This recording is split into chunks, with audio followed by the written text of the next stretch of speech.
श्री आदित्य द्वादशनाम स्तोत्र। एकचक्रो रथो यस्य दिव्यः कनकभूषणः स मे भवतु सुप्रीतः पंचहस्तो दिवाकरः।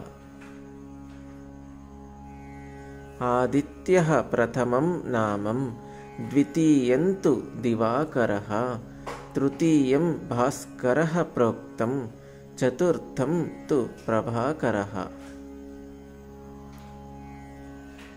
पंचमं तु सहस्रांशुः षष्ठं चैव त्रिलोचनः सप्तमं हरिदश्वश्च अष्टमं तु विभावसुः।